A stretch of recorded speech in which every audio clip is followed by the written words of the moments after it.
Maleifua mai Samoa, maleifua ngalelei au se talia.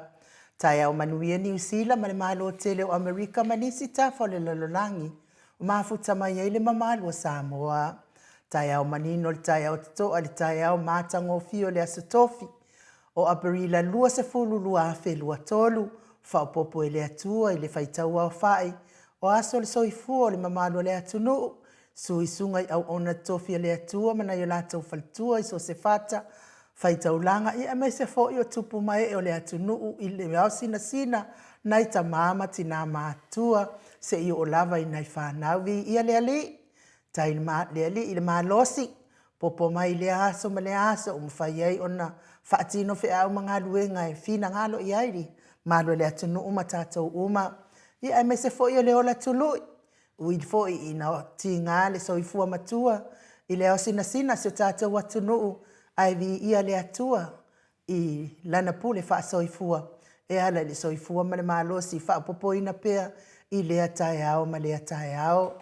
Mea e fo inisi ainga wa ala fa imai fa anoanoanga le nei tae ao. Ia ona o le malanga le maliu ma le oti. A mes fo i o fa ala velave ono tupu fa fosei. Ia tātou tu ina atu pea i luma o le atua ina ia wha mawhana whanaina. Whina ngalo wha noa noa o nai ainga ua mawhatia ona o le pele mamamae. Ia o ainga ua tō sea i le pule whaito atasia le atua. O nei ngalo ia tātou e le on tātou watu nuu. E le on i o tātou nuu moni nei nuu tātou te lala mpapa awai. A ua uma na saunia e lo tātou wali i o Yesu Keriso le nuu moni. Ia mo oe mama tātou uma pe a whaila lea e te tausi i poloa inga lo tātou atua. E whaafeiloa i atua i susunga i au ona tofia le atua i so se whatatapua ai mana i o lātou whalitua. Ia e me se fo i le maleifua mai o le afionga i a pātele Marcus Hasselman o le puleanga whaakatoliko Samoa i Parramatta maa lore so i fua maua la wafionga pātele. Ia o le fo i ua taitaia le puleanga whaakatoliko Samoa i Parramatta nei. Lau susunga i le whawhiangainga le maota Samoa vi ingo le atua. Lau susunga Reverend Esau. A Sora Viena le anama le whaletua ia upulasi good morning. Pea fo i le susunga i le toe ina le taitai o le ekalesia metotisi Samoa so whaatasi. Reverend Sione Tauleota. Pasta visita felava i a mosa ma le whaletua ia vai tama soalii. Pasta solinga solofa ma le whaletua ia whaavae. Sunga le toe ina o le ekalesia la mosa toi fuata ina. Reverend Tele Tausanga ma le whaletua ia mātau aina. Sunga le whawhiangainga malolo, manu malo le Uniting Church. Reverend Whaau Momo Poleka ma le whaletua ia nātia vai oa Poleka. Sunga le toia ina. Pasta matai a Mika matai a ma le whaletua ia Victoria. Pasta Tauloli ma le whaletua ia Arieta. Pasta ainu umuli a ngā vi isawa inaya ma le whaletua ia Saipeti. Pasta Saangale Tuila Epa ma le whaletua ia Whai Upu. Pasta Faatili Matulino Siamoa ma le whaletua. Pasta ia Feta Sekali ma le whaletua ia Susana. Reverend Awatama Tawhaiono ma le whaletua ia Katenari. Pa i o a inga matama. Leu so ngā pūlem tū mua i tū au ma la taua inga le tai ma le va au fonti. Sua ma le vaifanua fofoma ai tūlangi sa o le masale au mua ma le lau niu na sailua. Le a fio whaatui to fale ula lau namtasi ma upu ia te ole motsa talofa lava. Le maleifua mai o le au mamalo sa tātou malo whapelpele o Samoa. La nā fionga tui a ana tui ma le alifano. Vale to so ala vile lua malo masiofo. Fionga le taitai sili. Taitai ele vaenga whaia puipuia ia tau tangata Samoa. Lau sunga tula epa au e lua whatea lofa na yoti ai ono. Dr. Sailele malihele ngaoi. Le whale tua e maise o tupu mai ole. Vaenga whai e puipuia ia tau tangata Samoa. Professor Dr. Afualo luanga lau whale tau lua manu wut salele. Ma le whale tua e maise o tupu mai o le tau tua Samoa. Le maleifua mai o le au sina se tātou watunu. Ina i ta māma tina mātua. Mālo le ono sai, mālo le tapuai. Whaaftai fo i le tatalo. Tula e pawhai ai ma le whaletua ia maungamu. Good morning. Talenga ia se umanu matamua whaalia ma le tausi ia Sinta. Alofi po le patu ma le tausi ia Vienna. Mittu Edward. Tina matua ia Ailini Tipa Robeti. Good morning. Pea fo le tina matua ia Telesia Sekolatika. Whaaftai tele lava Telesia mo tarusanga ia mai se fo i tapua inga. Au lele matapula se umalo fereti funga. So vale whaalava au mane no fualo Paula. Pants e po. Ui fo i lisua fa mataio. Tio inu ese. Paula Pants. Ia le atua. Tai fo i le. Mamanu fo i o ainga li. Ia i le wha e ina fo i o le suafa. Ia te oile le uso. Ane fo i o mamanu. Ia manuia lava nei tae ao. Tio inu ese Paula Pants. Julia Molly, pe fo Selina Aling Nahir, Elisabetta Maslin, pe fo ia Maria Akia. Good morning, Maria. Sinale Burton, ia manuia lavale. Tafaonga i Singapore, ia Singapore le wa ai atu ia iwa. O ia Sinale Burton, ia lava fo i oi fine uma. Fionga ia vui Nicola Wofo ma le faletua ia Molly. Good morning Molly. Felice tautolo ma le faletua ma le aingali. Lau fili Arona Faingafa ma le faletua ma le aingali. Good morning. Manuia ngaluengo le ne yaso. Fa manuia fo ile atua pisinisi. Le malu, le fionga ia le malu ma le faletua ia fafangu le alamisa. Good morning. Talainga ia ngafopula salua tele mos ma le tausi ia Susana. Vasili ifiti furisia inu etele ili fasotau. Ma le faletua ia matau. Good morning matau. Fatia lofa pouvi ma le faletua ia seiuli fale ula fatia lofa. Fionga ia lilo fotua manu ma le faletua ia baby Freton. Good morning. To ani mapope ma le faletua ia fai ainoa. Ma loro le soifua manuia noa. Papa ali i Paulo Ioane ma akenese. Na nai fau muina le ana le tupu fia ma le faletua ia moananu. Good morning. Sai pele kome ma le faletua ia anofale. Papali i tele muangu tuti apuna olo tango ma le faletua ma le aingali i. Pea fo i tama matua. Ia tapua i le fau ma le tausi ia Pepa. Good morning Pepa. Fale tango a Ifarani Swan ma le tausi ia fea o taito. Tama matua ia whaanaea upo le vavawa i mfa amalu. Good morning. Silia la e ma le faletua. O kene ma le faletua ia le Lovey Burgess. Pupui fatu e lia tau ili ma le faletua ia Filipina. Pea fo i tu au pepe Iosefa se tema ma le faletua ia Koleti. Momoi malo tani elu tito ma le tausi ia lua timu. Morning timu. Sione haitang ma Eloisa Samoa. Tau e tia ta fuasua ma Roini.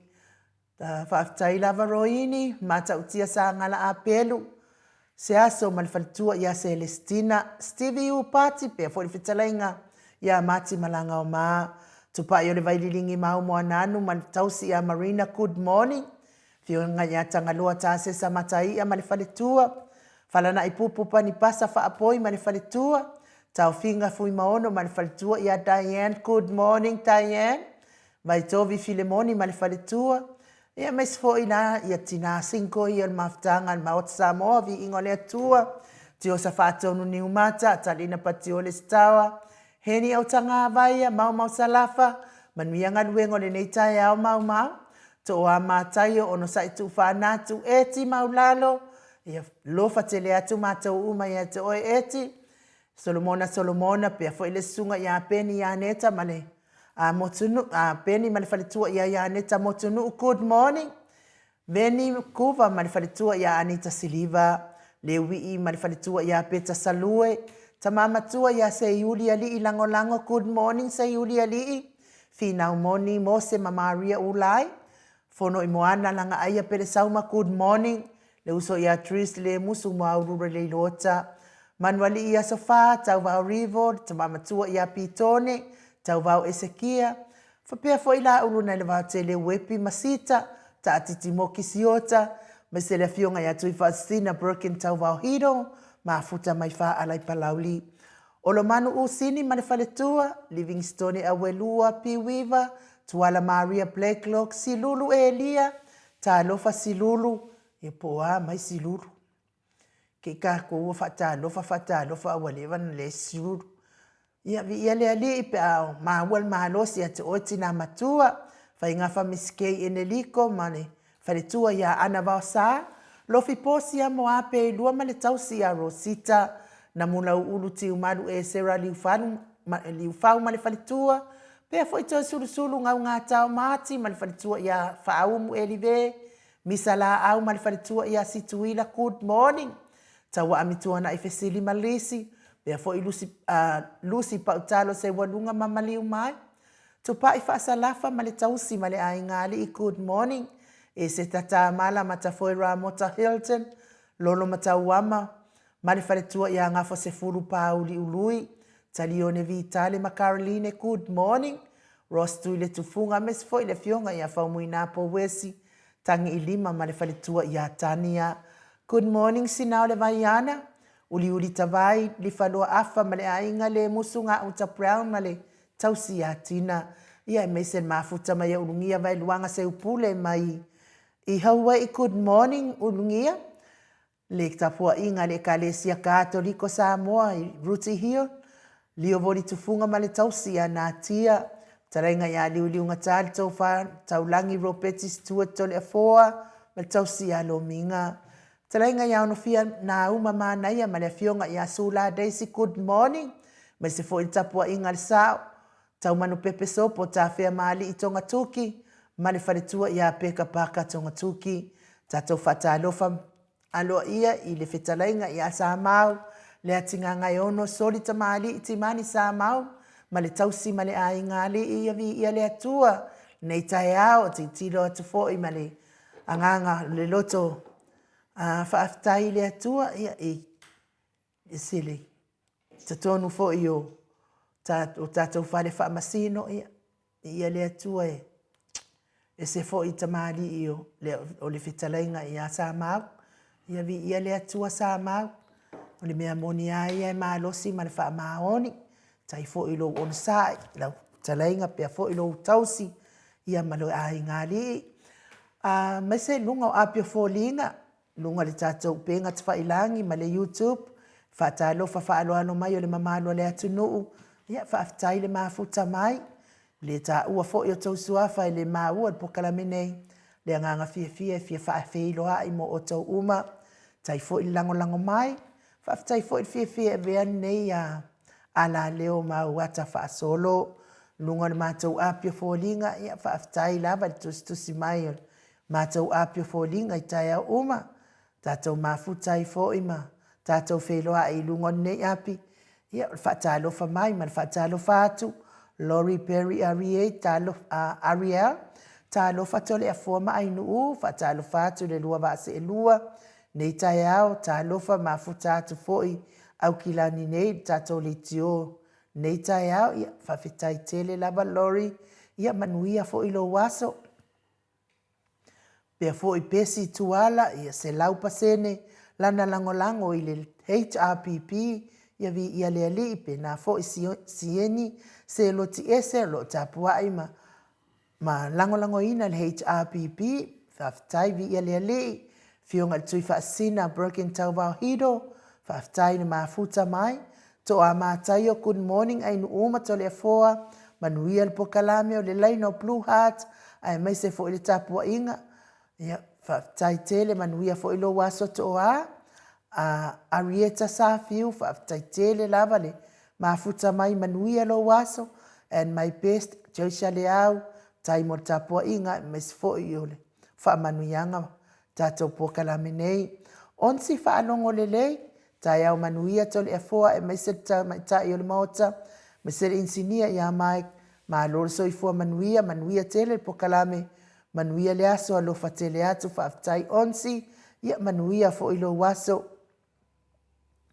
Vaonga Viliamu so i fua manuia le nei tai au fau, le tole fua mai nuu, manuia le pokalame le nei tai au, mafuta atu lo wahatu Wellingtone, leina Blue Heart, lango ina le fionga i tai sili, ai mai se fo i le mamalo le HRPP, uso ia whaalua ke aula, good morning, maotau vi inga le lofa tele atu manuia le aso, leina Blue Heart, mai se fo i le leina o tapua inga, i le Blue Heart, ia ai mai se fo i tatou HRPP nei, ia le tatou leitio nei vi ia lea li.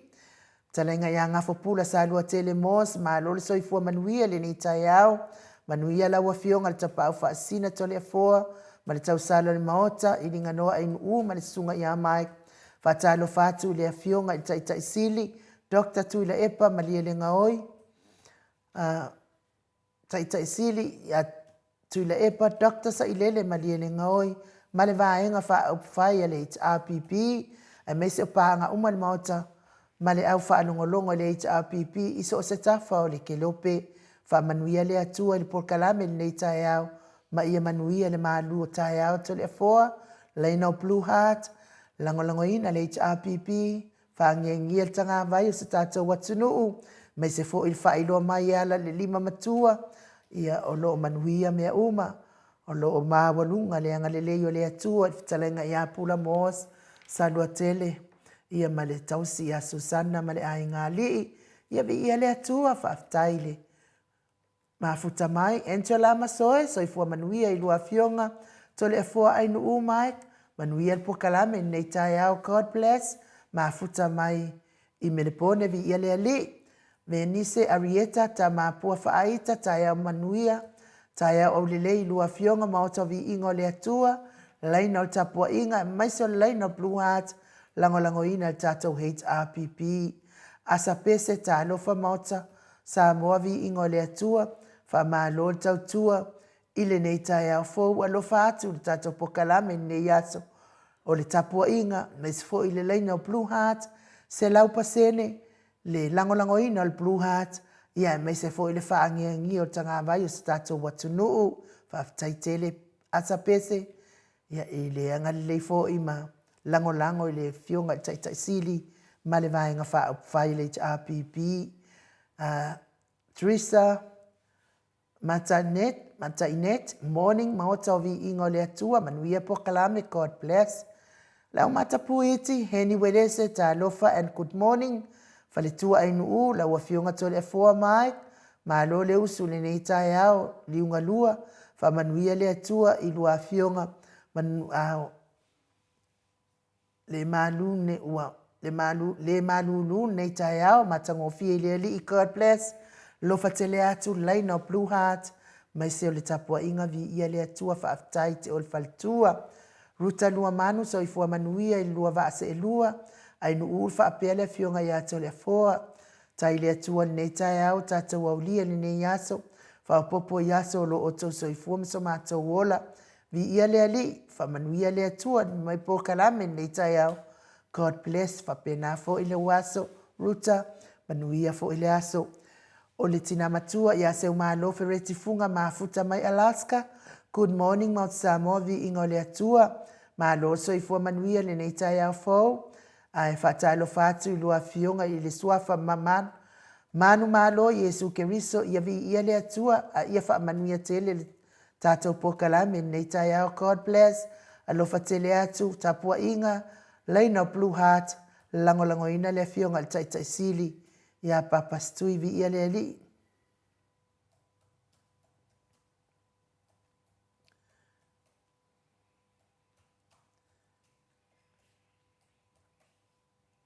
ia o mai foi ia mea ia whaapisi nisi ia safe on sa i maiale mamalo le atu no se i poloka atu ia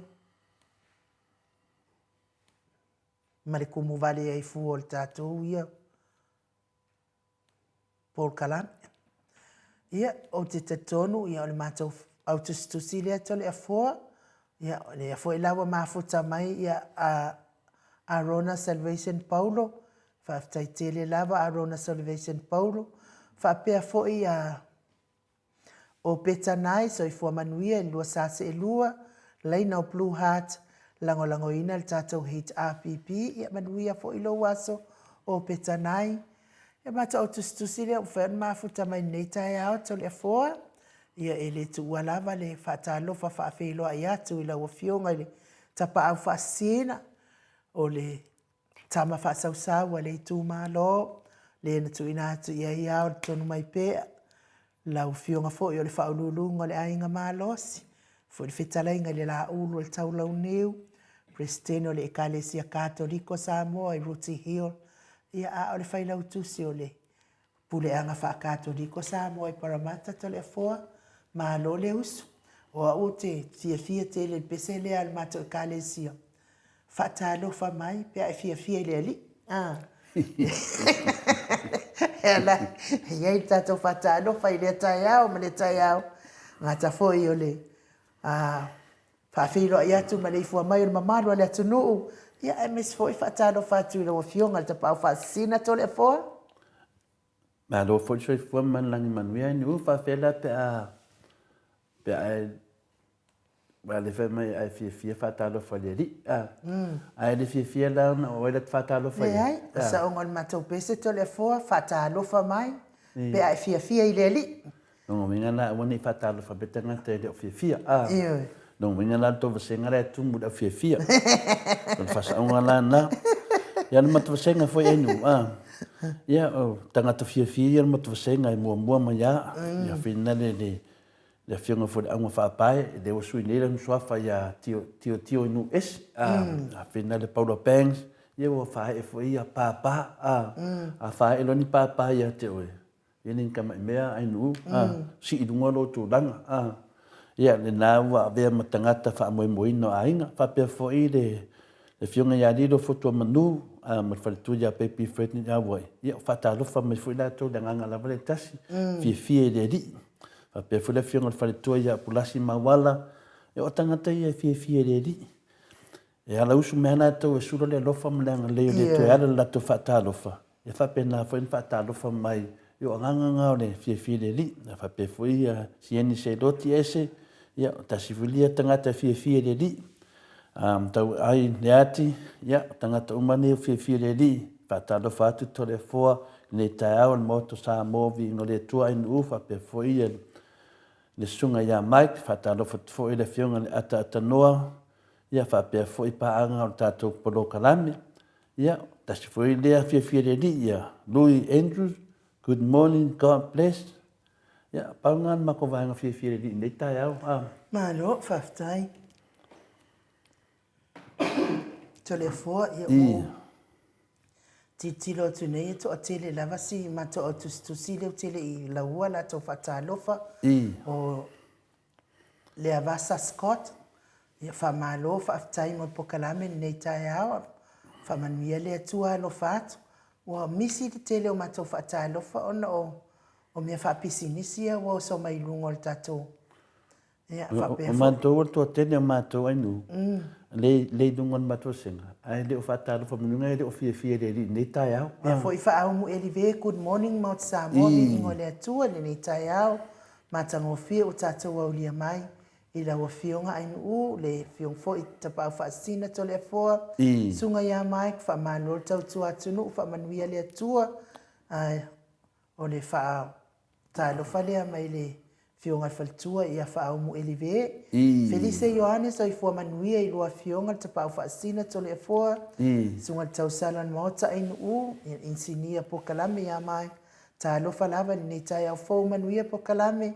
Male malu o tai au, tapua inga, se lau pasene le tapua i le langonango ino le HRPP, e ala i Blue Heart, ia me se fo i lima matua o lofa, i loa le lofa, male anga le leo le atua, mo le fitalenga, ia papa ali i Paulo Ioane, male tausi, a kenese, male ainga ali, ivi ia le atua, Tasha L. Ioane, good morning, mao tau vi inga, manuia po kalame, God bless, tapua inga, langonango ina le HRPP, o musanga ta whao kurene HPP all the way ni ele atua whaaftai fo i whapea fo i Sing Fred and Colette Jangi tai au manuia to le a formal tau sala mauta vi ingo le atua manuia po kalame o nei aso pea fo i Mac and Leisoti manuia po kalame ein to le foa ma Mike vi ia le i God bless ia Whailo ti sasa. Good morning. Ia o tau fionga. Ia lima matua. Tonu lima matua i lunga. Blue Heart. Tonu le lofo le atua i mawa lunga. Ia tātou ainga taitasi whaaftai whailo ti sasa. Tala Smith. Ma lor tau tua Radio Mount Samoa. Vi ingo le atua. Ma tango fie po kalame. Tāpua inga lima matua i lunga. Ia vi ia le atua whaaftai langolango ino tātou po kalame.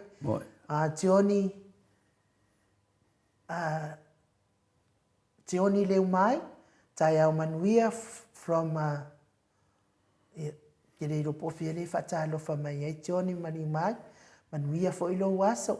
Limo fono ti whautua ali i talataina, ma loso i fua maua lau fionga tole foa, sunga alofa tele atu, tau sala alofa tele atu ia o lua malpo kalame whaaftai limu, manuia fo ilo waso limu fonti, tafa fo ai lima, ta alofa vi ingo le atua, leva, taimi o tātou vala, tele le whearuai, alofa tele atu, lava ainu to le afoa mamai, mai se fo ile ata noa, manuia tele po kalame, taimi o toe o le nei aso, sa o le lei whaaftai tafa fo i lima, ia, whaamalulu fo i le ilo atu wa e malanga, ia e whaaftai le o tātou toi whailoa i nei tai au, mātango fia vi ia le ali.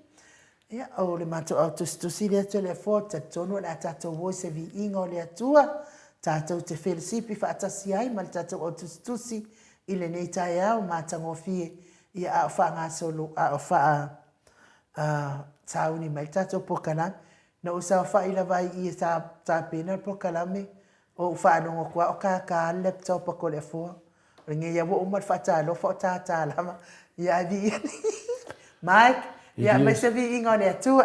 Ele se mela lipo ke folo laptop ia pa o ia pa o di se te mi ta pa avita le fa sa pia e pa o la minute o mai o fa le tau tu laptop. Okay, vai ko saka ma pa o ni me. Ia mai ko mai se vi inga o le atua. Ka muta walia lai se nei nei Australia. Le tamali i Samoa ia tupa ia le vai dilingi mau mo nanu. Na te fausia farisa mo tapua inga i le atua. Hol te tele mo sa ilinga seleni. Ai tua fo iai e ka le sia ma fioanga. Pe a o mai taimi o whaintapo o aso fia fo. Fausia o so maota malawa. Toi whaatele ina o lo maota o lo iai nei. Mo nisi suinga o le sila. Na te fausia ina fo i fale whaupopo po Granny Flat. Pe a fai o iai se lao lo whanua. Te lela na fesoasoani na te siaki ina ai. Se maota fou o loo fuafuaina i te whaatawina. Po le lei ato atoa lea fale mo oe. Aua ne i whaasese ina oe i le ila mai o le vali. Ai o loo tele mea te tau o na whaale leia o lea fale. Tamali i Samoa. Te wha Samoa atu lava i ai wha Samoa mai. Tala noa i lau lava ngangana Samoa. E iei foi le au nanga le whaletua i a Marina. Mo le tusina o le ata o le malumalu. Tapua ia po o hol ia a o lo maota fo i malawa. Te le tau tinga ina toi sa ili se tusiata. Maua uma le au nanga tupa i o le vaililingi mau mo ananu. Ma le whaletua i a Marina. I le tau ngata ai o le soifuanga o lo ua iei nei Samoa. Sosoani tupa i o le vaililingi mau mo ananu. E tusile o ko o fale i Samoa. Pule oe pe whaatau i nei pe whaatau i Samoa na tōtonga. Na o nā luane lava o le kāmuta Samoa, whapipi i loa a wa tatia, tōtonga uma o le ngā luenga. Le aise uruti ngā wafa o ngā Samoa, le se leni o le ngā luenga, mō whaalawe lave, i oe. Po whea lava e te alala ai, Australia po New Zealand foi, wala autupa i o le vaililingi mau mo nanu, telefoni o wha, tasi valu, wha o lua, o wha, tasi valu, wha o lua mo nisi wha matalanga.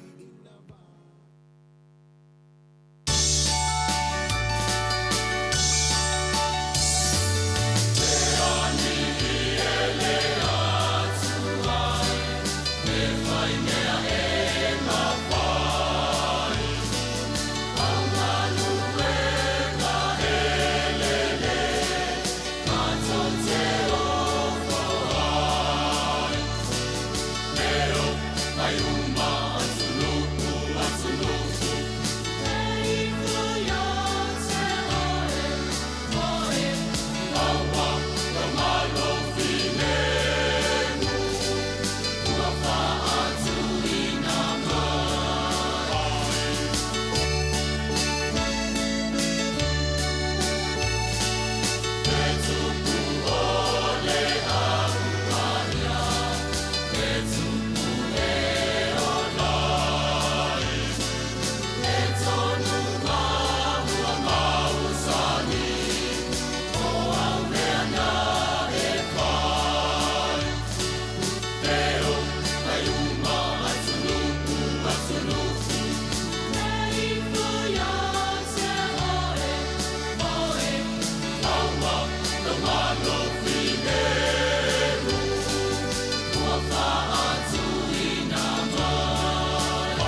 To es fuluma le 2 minute o na tale o le itulai valu I sini au se talia. Le vi inga o le atua soifua na o tau whaafofonga mai ai. Langiina le au whaipese e whakasa mai whasto tai. I le mea e fio mai ai le a fio ngal tapa au whaasina I a tole a fua. Ia ma o le tautua fo ina tole a fua I lona a fio anga o whasto tai. O le wha pueina o le CD ia ma le DVD. A le lanto wa fioanga e kalesia e whakasa mai whasito tai.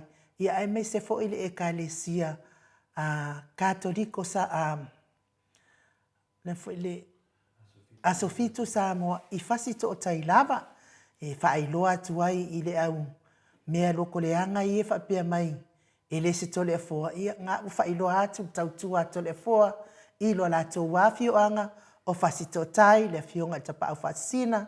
Fionga le tuia ana ave o malanga ia tole a foa, manuia le malu tai au, fionga le tapa au whasina.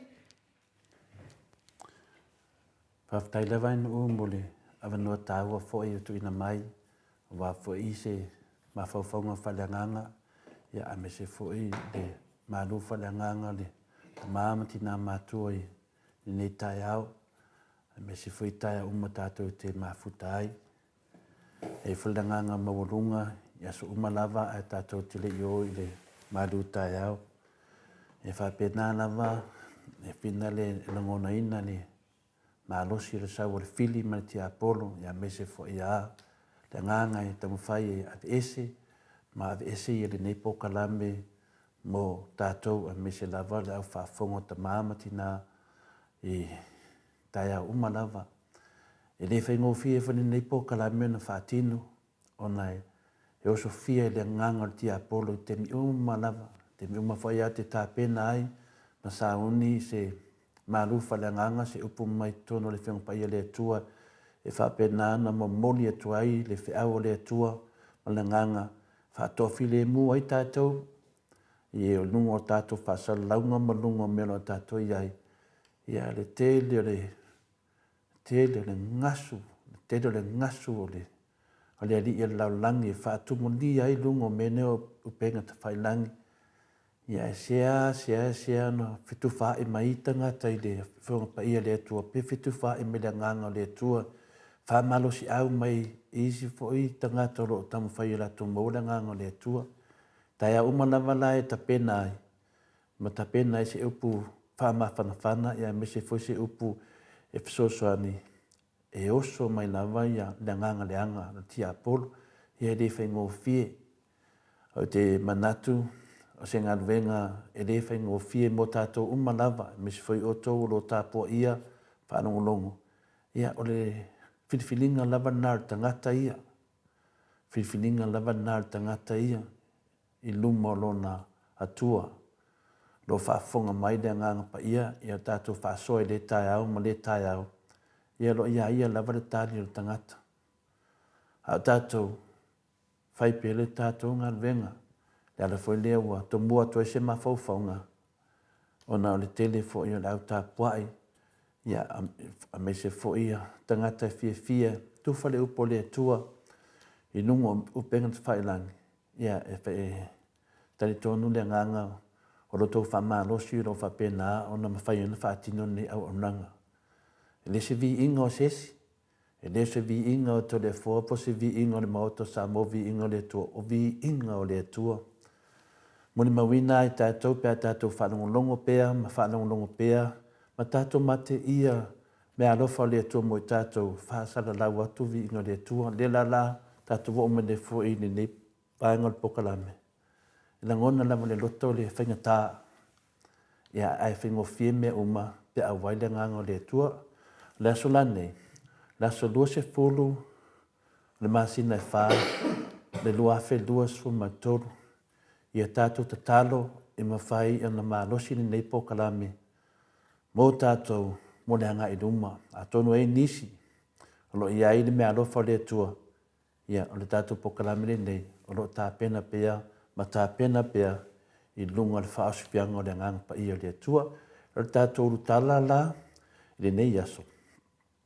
A whapea, o le taunanga e o sia I manu fasi, mafua o seleselenga matupe, o taulanga ia o loo whaatinoina e le whainga mālo o lo iei nei, pe o le whainga mālo o le fast i tutonu o Samoa. O le tātou urutara nai, tātou te mawhauwhau wai. A le tātou tuswhai tau, o lo maua mai lea i le e pelu se furu, o lo na whai upo i lima, e whaangata mai i le whai upo se furu. Whamole mole ai nu, pe mwhai ana e fofonga ina le fionga pa ia le tua au wha fofonga le mamalu o lo na nu. O le mea lea o whetalai mai ai o ia i lona maliu mai le lanolangi. O manu fasia a toa mataulanga ua e fina ngano.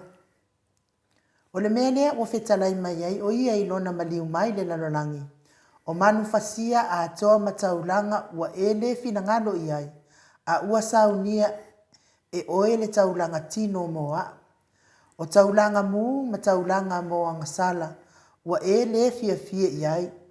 O na ofa i atu lea tu wae, sila mai ia. O te alu atu e whaia lo fina ngano. Pei o na tūsia i a te au i le tusi tā ai. Ua mua o na whetalai mai. O manu fasia, o taulanga foi, ma taulanga mu, ma taulanga moa ngasala, ua e le fina ngano iai. Ma e le fia iai. O mea ia ua whaia e tusa ma le tūla fono. O na toe whetalai mai ai lea li ie, sila mai ia, o te alu atu e whaia lo fina ngano. Ua ave ese ina e ia le mea na mua, ina ia whaatu mauina lo na lua. O le fina ngano lea ua wha pa ia ina ai i tātou i le taulanga i le tino o Yesu Keriso na whaia whaatasi. Ia whamanu ia mai le tua le whongaina ora na whionga ni tai au. Pātai ai nuu. O le tātou manatu au tū la e whapea. Taulanga na o sia le tino Yesu i korokota mo le whaamanga loina o tātou wangasala. O le taulanga lava lea o le usitai i le whinangaro pa ia alona tamā o le langi. Nā tātou whaasoa i taulanga i e lua, o taulanga naosia i manufasi mafua o se lenga matupe, o taulanga ia mai le whengainga tuai. Ma le taulanga le whengainga fau lea naosia i le tino Yesu i korokota mo le whaamanga loina o tātou wangasala. O le taulanga lava lea o le ustai i le whinangaro pa ia o le tātou tamā o le langi. E telen tātou tana noa i taulanga, ma tātou mawhauwhau, i taulanga mai iana mua, ma taulanga na whaatino ina le nu o le atua ma le whengenga tuai. Ma le taulanga lea na whaatino lava i Yesu o le atua lea, i lunga le sā tauro. Woa, a maia ia le tūlanga lea, ia tātou mawhauwhau do loto, ia mawhaina a vea, ma sosuani tele mō tātou, a mise lava tātou te fia, e whai le whina ngaro le tua. Olo i ai, vaenga e awan tātou mataala ai. Awani o tātou ngaru lue fua, i tātou ngaru lue mole. Tātou savalinga le alai, le wha moe, o sailinga leo le amio tonu, po le whina ngaro pa ia leo le atua i tonu si o tātou atunu. Se tau wha amanu maina fo se langona i le nei tai au, na fia mai Yesu i lanolangi, e whātau nuu le whina ngalo le atua. O le al whina ngalo le atua, o le whaia lea o le tūlanga e tasi, o le taulanga lea e tasi, a e lasi. O le taulanga o le wha amanga loina o angasala. O lo tau mai ia e tātou e tele mau taulanga, a iei lava taulanga e wha amangalo i angasala. Nau mingal tere o taulanga ia tātou te whaati o nyumwhaia, e leni taulanga e whaamanga loini ang sala.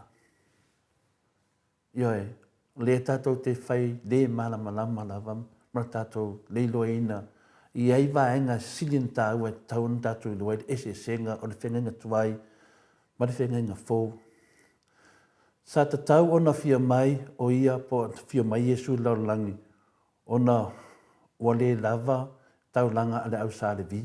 Po langona na po le amen to ia fia mai Yesu. Po le amen to ia fia mai Yesu ale ufai taulanga i lalo langi nei. Tato tutu atu le loto tato whaasoa. Na si imei e Paulo le salamo e fase fulu arona fai po ono e whangata ma le valu. Ma whawase ngai isi awala e avea Yesu ma fai launga le salamo.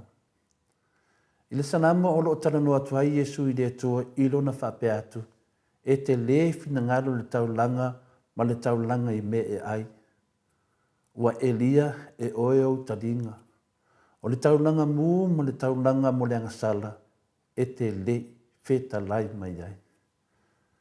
E sene tā ua o lo fai tau manino le fionga pa ia le atua mano walu te tanto o te ilo fai fi au ma faa malama ia te oe ia meni o taulanga. Mua, o Yesu wa saunia lo na tino wharatangata e le atua ma ua fio mai i le lalo langi e peo na balo ia. E whaia le fina ngalo le atua. E moni lava. Na mo umia ma whai taulanga i manufasi i lono nuo isa la etu. Ai mo le mana onga ma le anganga le atua e le mo lona fia. Longa winga o taulanga o mai ia. O lo tau mai ai i le fionga pa ia le atua. E le mo o lona fia. E le mo o lona wha amalia ina. Ai na whaia i se wha amoe moe e wha manatu ai a isa la elu ia la tauanga sala. Ma wha manatu ia isa la elu le pa ia mo le mamalo le atua sisil ese. O awana ia na wha tino ai ia taulanga mai ana mua. Taulanga le nuo le atua mai ana mua. Se i o mai i le taulanga na o sia Yesu i lungo le sa tauro. Taulanga la na o lo mo mia tātou o le wha mangalo ina o angasala. Whai mai e sili atu le tāua o le usiustai na i lo le taulanga. Tātou i e fia su e le fionga pa ia le atua. Tāua i e le usiustai. Le sanuanga Yesu luna sa tauro. Lau tamae ia awana e whaia lo loto. Ai whai lo fina ngalo. O le usiustai i o Yesu. Pia le to tele o tātou ia e se le usiustai. Whaauau pe le usiustai. A wā oi nei le taulanga o fua o sele selenga ma mea manongi ai mese manufasi matupe ma isi lava mea. Whai mai a e usitai e te osi taulanga ina oe e oe lava. E se le tāua lo osi taulanga i le usitai. Tēnā whaatino Yesu. Ioe, lau tamae. Awana i whaiala o lotu, ai whai lo fina ngalo. Whai le taulanga, le tātou se whiwhio ai ma tātou, o le usiustai. O le usiustai lea, le usiustai le fina ngalo pa ia lea tu, o le alo nauwinga, longo winga, e whao mo tia pe whasio ti lava oe lou lava loto. Lou lava loto. E whasio ti foi oe poe whao mo tia lou lava wha mawarunga. O oe lava e whaia le whai unga. Ina ia veai oe ma tangata wha pa ia ina. O le mama o lono winga o le oti le tino. O le usiustai o lono winga o le oti i le loto. Mena e lua e tu atu ia o tafa te mawhawhawai. Na whatanu ina i Yesu le fina ngalo le atua. Na maliu o ia i lungo o sa tauru matoe tu mai. O ia o se osi taulanga tu pito ma tu mati e mo tātou uma i lona whaatino ina lea o mea na whaatu ina ai le whainga fau mo i tātou. E rei whaingo fio na whaatino lo tātou o ri whaola le whainga fau. Ina wa uma o na si imai e Paulo le salamo e whaase furo na whaipe ono whangata malewalu o na whaamatala loa lea e Paulo o lana whaamatalanga mo le mau. O lana whinaunga e whaapea a whai o taulanga ma taulanga na whai ai lalo ono o le tūla whono. O lona winga e le o le whinangalo lea o le atua. Ai a whai na whio mai Yesu e whai le whinangalo o le atua. O lona winga i a le sea loa le whengainga mua po le whengainga tuai. Ai whaatu mai loa le whengainga whou po le whengainga lona loa leo tātou tarano ai. E se le mana i al whinau Paulo. E se le mana i o le whinau o le apostolo Paulo. A whai na fio mai Yesu. E whai le fina ngalo le tua. O lona winga ia avese aloa isi taulanga ia na amata mei tātou. O le taulanga siri rea o le usitai. O le whai o le whenga. O le whai o lea o le fina ngalo pa ia o le tua. Lea na whaatino i Yesu. Na ofoi na atu i Yesu lona tino e ala i lona maliu. O lona winga o le taulanga lona lua. O le taulanga lea o le whenga fau. Lewa muli mai po le taulanga lea ta o le taulanga wa atoa toa. O le mea tonu lea na finangalo i eile atua. E ala le taulanga lona lua. Po le taulanga muli ma le atoa toa ua whaapa ia ina i tātou. Nanga winga e lua mea ia e fia tau mai ai tātou ni tai au. O le taulanga ni whenga tuai. Nena osi mo meo manfasi. Lewa ia tātou newa i teima meo tupe. A taulanga lea tu le tuli e tu teimine. O le taulanga lea na maliu e Yesu lungo o le sātauna. O le taulanga o le ustai. E le sili le ngā o le māmo e poa. E le ustai e tasi nā vaenga na. Whitalai mai le tua ia saulu. E peon tu sia i nei ua whaapai eina i tātou i le whaatino ina ato toa i aso ua mabai le taulanga ke liso.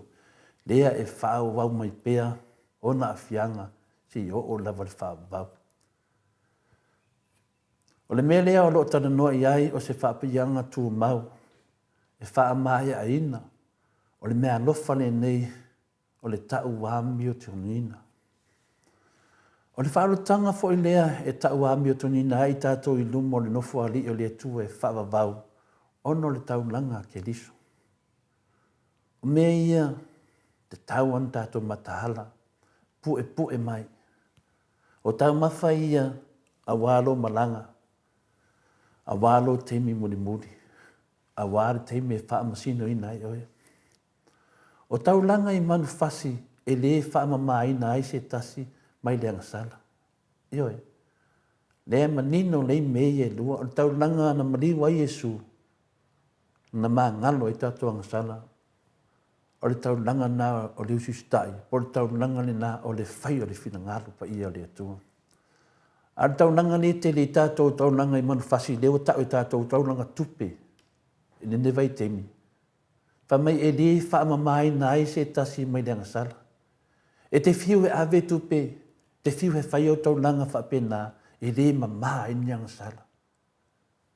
According le a whiong pa ia le atua le tātou wha soa le tai au. A o le tino Yesu ke riso ua ofo ina whaatasi e wha mamai nai mea uma. Ma ave se ai leanga sala o se pupuni i le vāo tātou ma le atua peia nta tātou whaafafonga whaafiai a o whetalai masau noa au na le atua tono wharisa.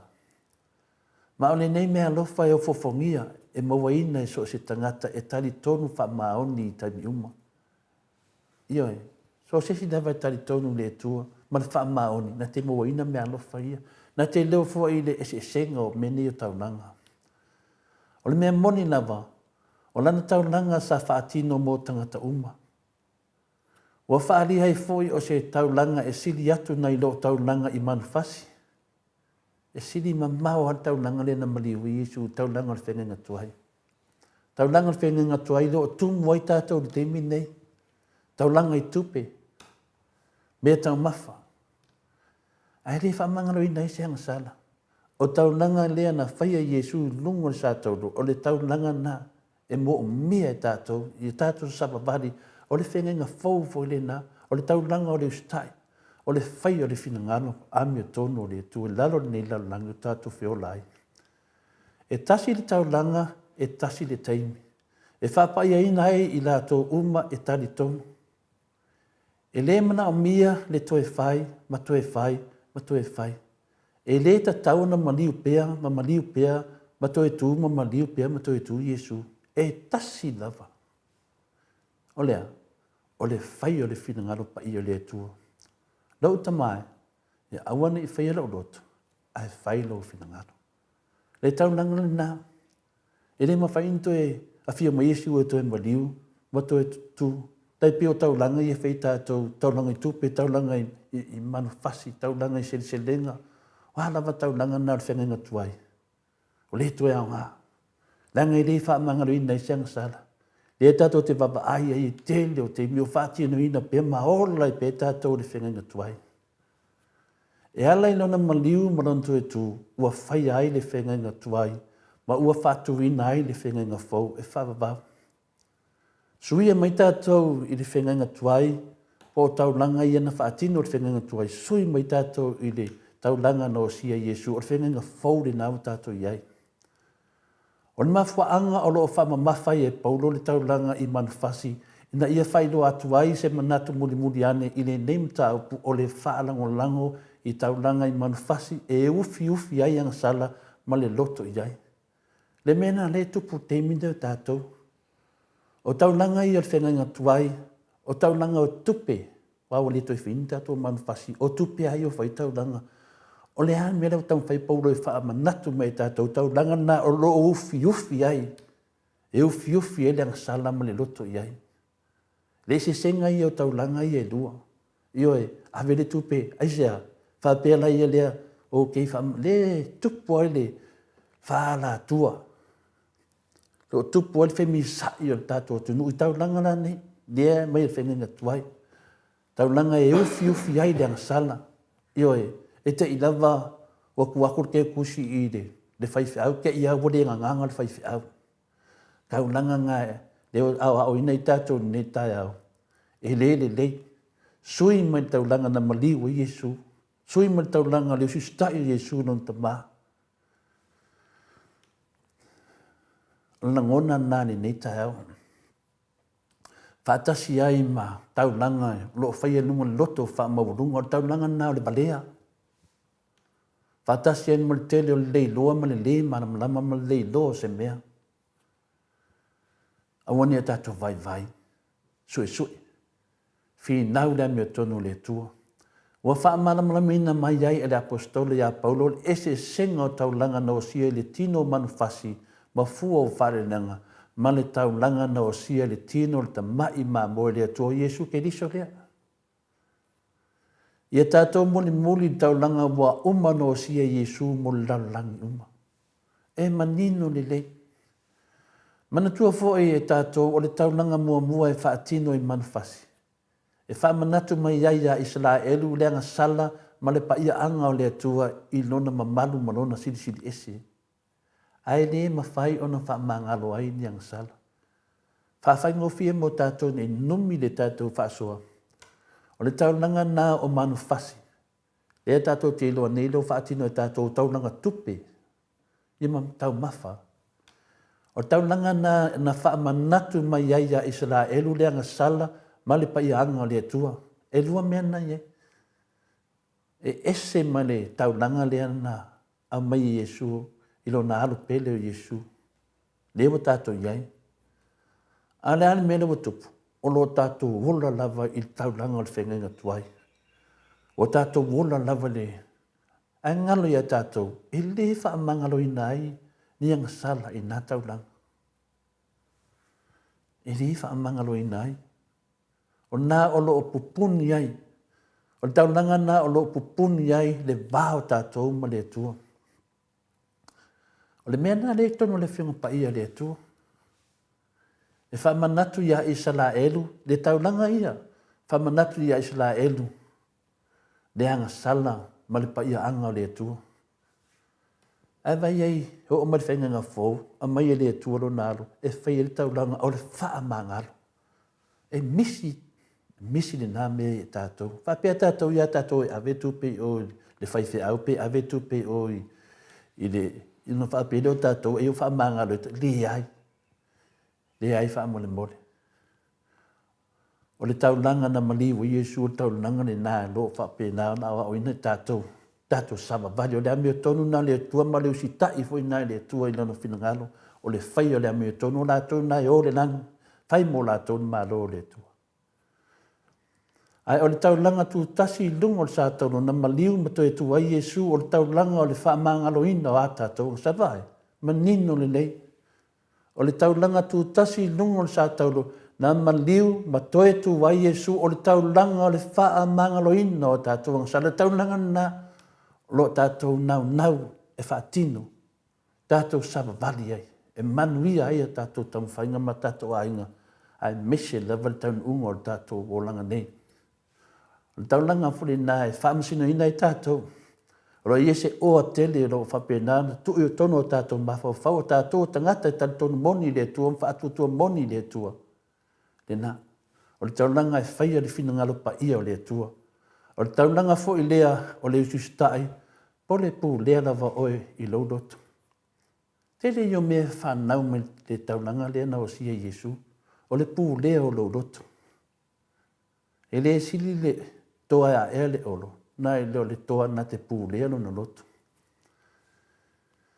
Ia tātou whaatawa ina maola i le whaitaulanga, po le whaitaulanga na o sia Iesu i korokota ilona tino na maliu mto e tū mai.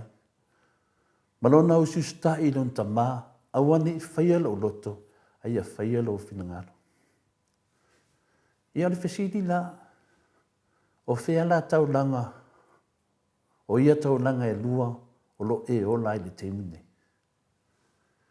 Ia le alawa ia te oe ta mā, matinare tari, mese lau whaafonga uso mutu whaafine ia ke riso. Mua, o le taulanga e o sia e tino o manufasi, ma fua o whaare lenga, po o tupe ma le wha mawalunga. Po le taulanga na o sia Iesu, mo le wha mangaloina o tātou ngasala, ma le whai o le whinangalopa ia o lon ta mauni langi. O whea la o taulanga ia le te ia te mine, o whea taulanga ia te taune sa vali e. Ia, e le whina wina le mena, e tu watu lava ia i tātou. Tātou uma lava le maoto sa mō vi inga le tua. Ma aipo whea mele tātou te iai le te mine. O le taulanga o le sori whaavae, ma le sori tulafono, o le taulanga le nā, o le manufasi matupe, ma le leu si sta i le finangalo pa ia o le atua o i langi. O le taulanga nā lo whaatino o le vaenga whaafai o le fasi. Ma le lato tai ngā oi o la uli, po le lato tai fono. Tato malam lama uma, i le nā taulanga o lo whaape nā lato wosi pea, ma osi pea, talo whae a Iesu. Talo whai le tua,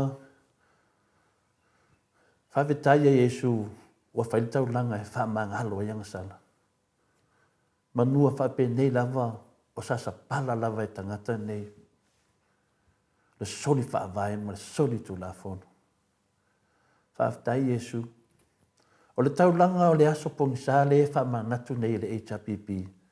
O le taulanga tā ua fo le nā, o le tai au, ia aua ne to tupu mai se soli whaavae ma se soli tu la fono le anga i luma. Mana ia tai au, le whaato whala inga, ma le tō whaamanino, ma le tō whaamao, takta tu le pasa i lele mlinga oi ma le HRPP, ma le whaato whala inga le anga i luma le atunu. Ese le mana ia le tai au. O le tai au le aso pongisa, whamanatu e tātou, ia aua lava ne to e tu lai mai se whainga malo, so se toi ngā whainga malo, e toi whaifa apea le atunu. Whaftai lava takta tu le epa, sai lele malia le ngoi, mo le tō whamanino, mo le tō whaalofa le atunu. Ia whiri i fu oe po whea le taulanga e te mana o ali e hosi. Te fia e osi pea le soli whaavae, ma le soli tu la fono. Ia e ma le tutuli o tangata whainga renga, ma le onga ngā solo, a mio le taupu lea, whaamasiasi atunu. Lea lofo i tangata mātua, le eini masini, le maia fuala au. Whiri oe por tai au na e te fia. E whaamanatu, o tai au o le whengainga tuai. Ioi, o tai au lo whapena nau fiufi ai. Ia aua ne i tātou mafuta ma lea tua, o tai au tonu ana le whai teimine, o tai au soli whaavae, tātou whainga mālo. O tai au lea e tana noa mai ia tu le epa. O tai au lea sopongisa, ia aua, no tātou whinau, ia aua ne tu tupu mai se mea whapea. O wale lumana i o Samoa. Ia wana vai a upu. Wala vaia manatu mo tātou. Fili. Ma fau. O tinga ai nei tātou ono te se o tai au o tātou whaatinoina. Ono te se o tau langa o tātou muli ai. Ioi, ia tātou muli i le tau langa na o sia Iesu. O le whengainga fōle nā o le tau langa o le usi tai. Lea li e, awa le whaia lo loto, ai whai lo whinangano. Ia leo tūne nā tātou whaasoa ne tai au, au ngā, tu atu i au tafa, tātou o tangata e fie whanonglongo le fionga pa ia lea tua, ia whamalulu tu foi. Ioi, tātou lava ma tātou pokalame tu i au tafa, a le lei whaonga, a le lei ta talo i lea tua. Afta inu, tai mo le vanoa, mo tātou. Malu tai au ne tai au na whangia lea tua, manuia lava ne yaso. Malo, tai lawa fionga le tapa whaasina to le fua, ia mo le tapena ino le malu tai au, wale whaafunga anga le malu le tunuu, ina i tamama tina mātua, meso pa anga uma le Mount Samoa vi ingo le atua o he fia, i le porkalame o le malu tai au, mana ia fo le tapena ino le malu tai au, nei tai au, ia pei fo i ona whaamafaina, ia o le whainga taulanga, so whainga taulanga i le atua, tai tonu fo ia o taimol tuana i sa tele mea na whai e taulanga, e pei i le taimol whianga inga tuai, pei fo i ona e saunoa, ia avi ia le atua i le taulanga tūtasi na saunia e lona alo i Jesu Keriso, na tai tonu fo i to le foe pei o le saunoanga le nei tai au, ia sa tatalo ia le atua a sa tatalo Jesu i lona tamaa, i le atua i alofa,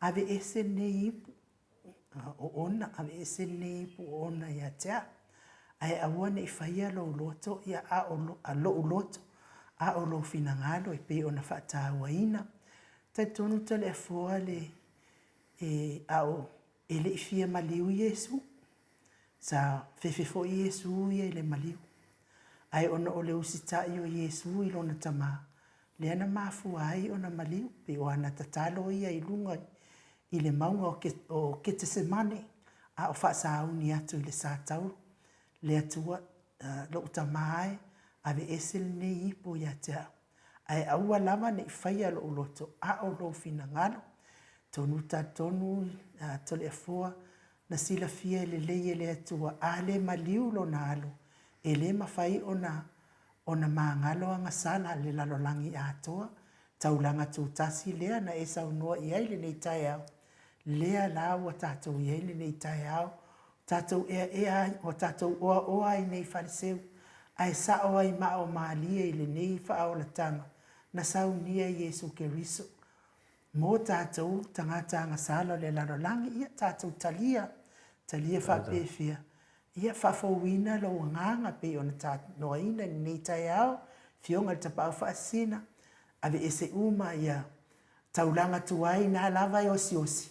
E ia osi le taulanga ole whialfani, e pei ona saunoa Jesu i lungo le sa tauro, ia ai whaaftai tele tole fua, maua pea lo finangalo, maua lo malosi, ia esu e hai le fionga pa ia le atua, ia a wafo i le whaafonga mai o le tātou atunuu, i le tāua o le ola whialfani, ia e mese le taulanga tātou mana tua pea, le taulanga na whai e lo tātou li o Jesu Keriso, mō tātou le na whanau. Mike, ia mai se vi ingo le atua e salani ai fo ina na fionga pa ia a whasauni mai fo ile ata noa te sa mō tātou talafau.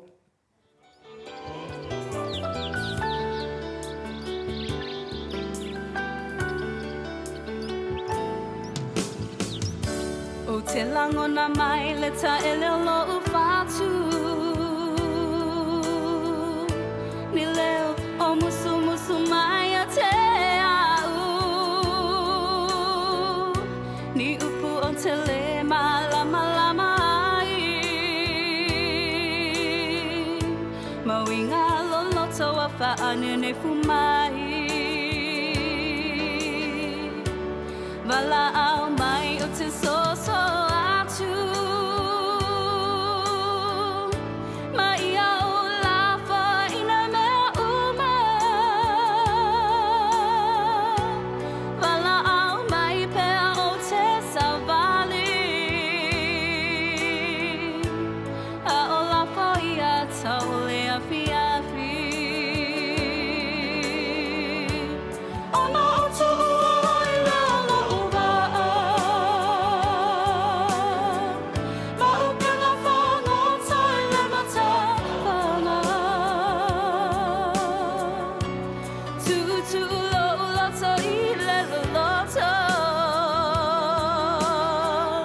Yesu e toe whai tasi a umoso.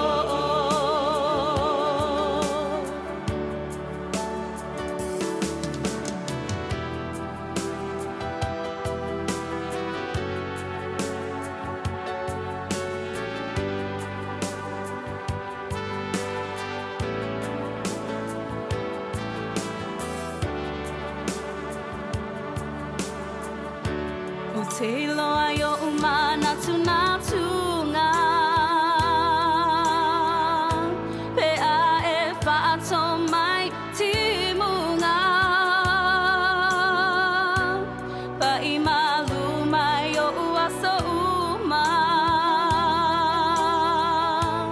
Whaapia pia mai pe a umanua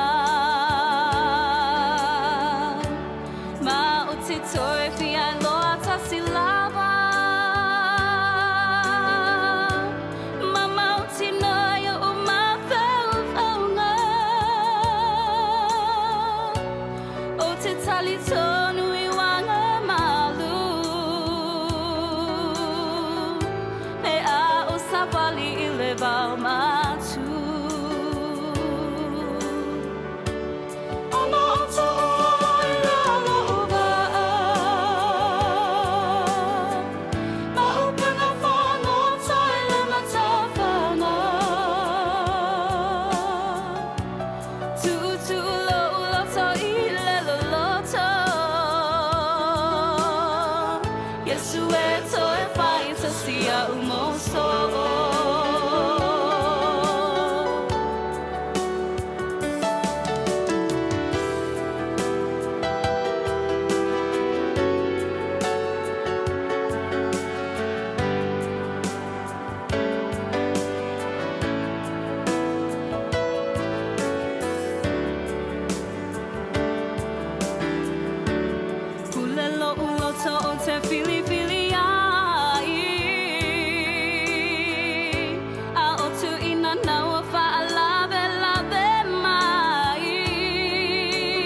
to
Loas fulumane minute ua te ai nei le tu lai malu sini au se tania o le viinga o le atua na saunia e le tamaitai o matile mai le palisi e le Katoliko Samoa I Lalovaya pe o no tau whaafonga mai ai I le tātou musika mātango fie ia a whai e lo sa o le taulanga o lo whaatino ina nei taimi ia le whai mai ia le musika ia po le whautuanga fo I mai le tātou pese ia toi whai tasi a o moso talo nā tātou tau whai talo ai le lii fai pia tātou maso o le tātou atua. Ai tole afoa, ia ina I whaasisilanga ia tau no mai le fionga tapa au whaasina I whaafonga mai I ele malo le atunuu.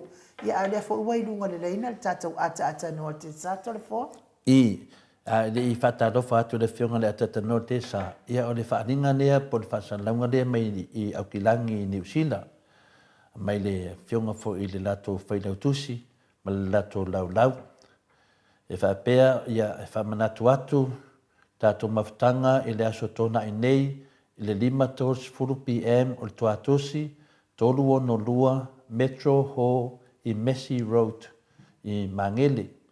Ia, whapenao na tātou umalawa ia, I le tātou HRPP I Aukilani, ia le whaasisilanga nā, ia pena mai le sunga tau whailautusi ma le lau, whapenao na toi tau whono I le hon masani lava I le 5 I le afiafi, 5:30 I le afiafi I le aso tō nai. Ia, piliota, pauna o mea, ele ita o mai pe mai nisi tama I mea la haiti whina le, nal pau ana o mea na sa. Te mantua fo I tole afua I masani a tātou mea lea. Ia, ka penga mai lava le plate a tangata ia. No, o le ai atu. O le ai atu na ngai. Me fai koa kasi a nunu le. Ne, au ke folo le mea. Ne Ia mea ne malo lava I le mea no fai lau atu. susunga le fai lau tosi whaasina. Ia tanuai lea ua mafuta mai le ata noa te sai lungo le aftusi. Moi. Ia nganga whaaloalo e whaafeiloa I fo I no fionga le ata noa te sa. Malo lava le soifua manuia. Malo le folau. Mano fo I le tautu atu nuu ata noa? Ia e whapena fo I ono whatalo whatu I lau sunga nuu I le nei fo I tae au po le tātou polkalame whatalo wha I lau fionga to le afoa. Taina. Ia e le ngata fo I le nea o le sunga ia mai ia o lau tau wha se tolu ia I le nei fo I tae au awa le tātou polkalame o le malefo mai sa moa ma o sa talia o na o vefo I leo le avanoa. O te whatalofa tuai I le pa ia mawalunga lo tātou o tino I tupu mai ia le ngata I lea o paletua matausi ia le ngata fo I lea ia o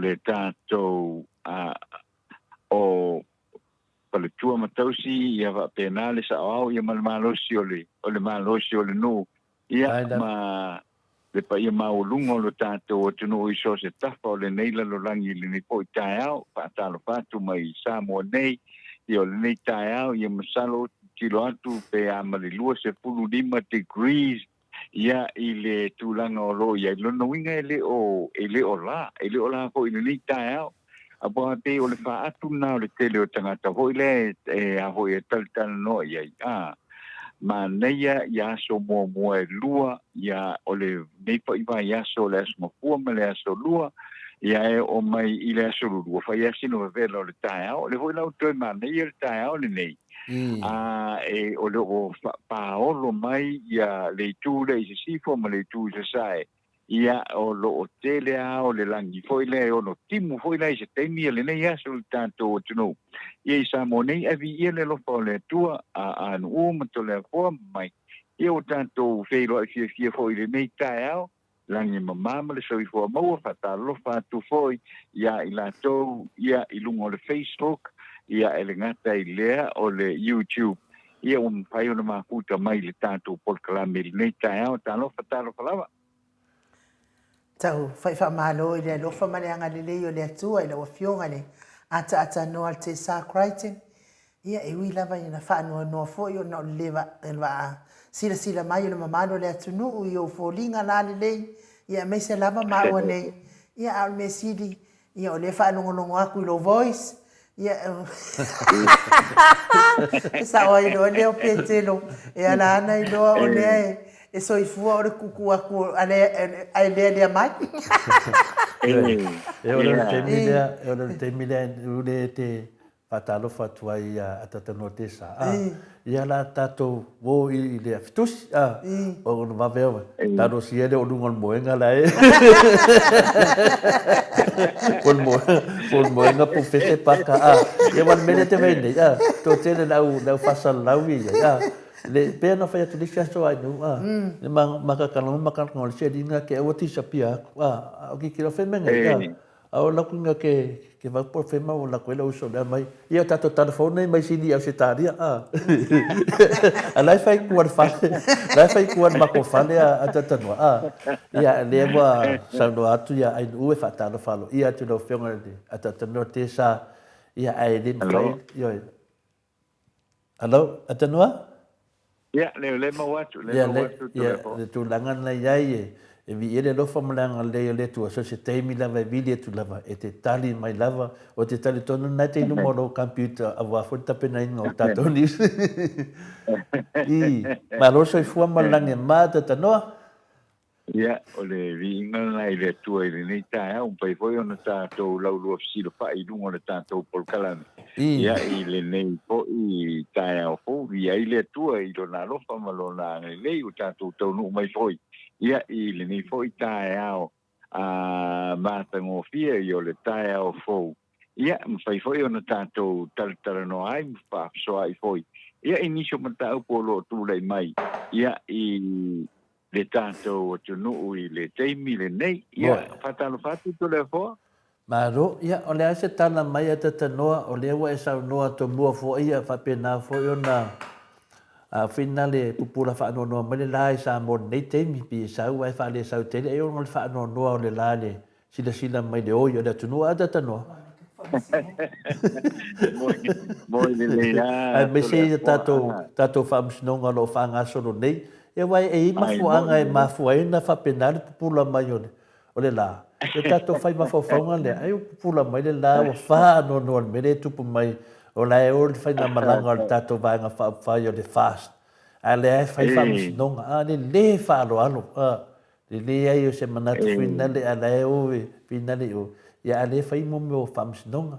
Ia ona popula mai leo le lafa pe talo si e to te le nisi e lo ele me o mafu e no le popula le reia tu ni tai au fa no no ele me o tupu ya sa mo ia sa no ia tata no te sa Lei ole pe ana sa no to le fo ai o tu langa ole tawa ai o so fuanga tato o no te milene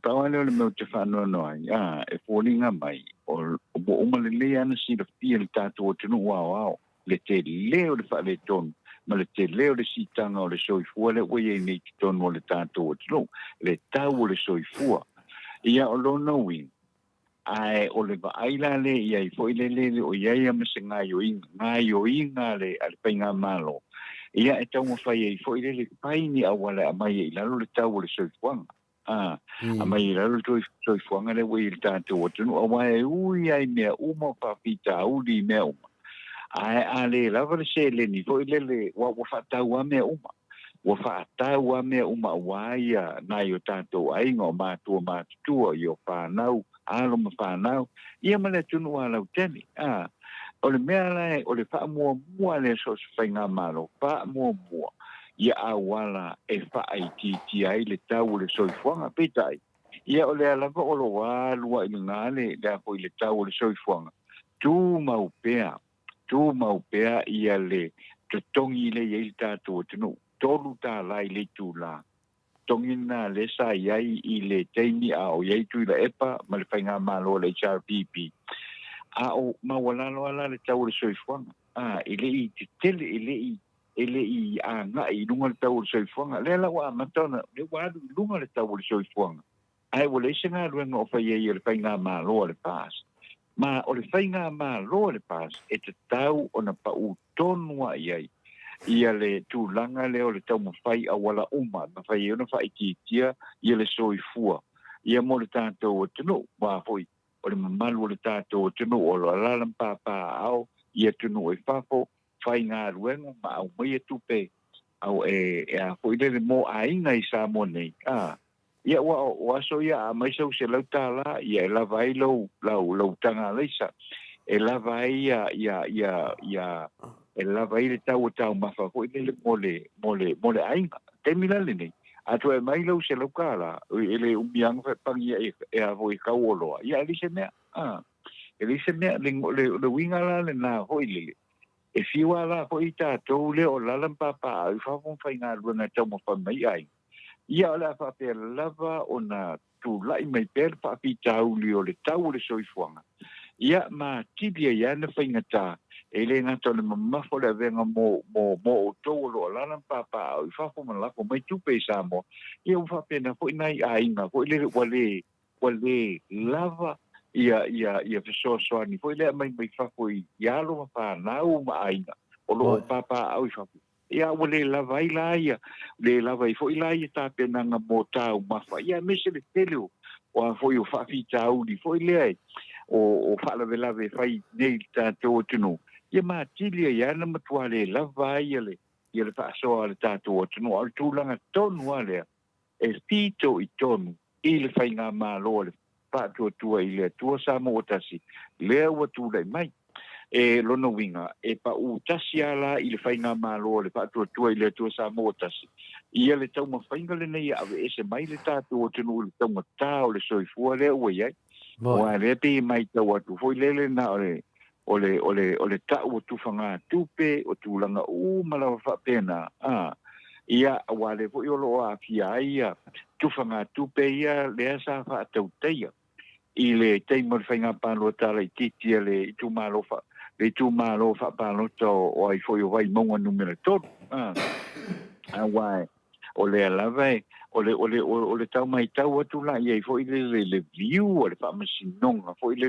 maurunga le lo fa tu te fainga pa lo te le mata upula le ile va ole o sa mau ia malau timu ia ale fas pe le va ole tau mai tau atu fo ia pe le o le tulanga le ia o le pea o le adua i tua fo le fa i unga le fa masinonga e tulanga i o fo yo i tulanga i o soninga tula fono i teimi o e faiaia mo meo faiaia la to fatosina faiaia la to fatosina ai na paula le mele o mai tauina fo le wanga i mai loa fo le tufanga tupe e tufanga tupe ia wa lo no winga le fa ese fo il fa masinonga ia vaenga ia lua ia ata wa fa to sina io tufanga tupe tufanga me ai me fa pena ia pena le was specifically la va lu fa masinonga la to i tufanga tupe fo le road show le no pai lima peta la le na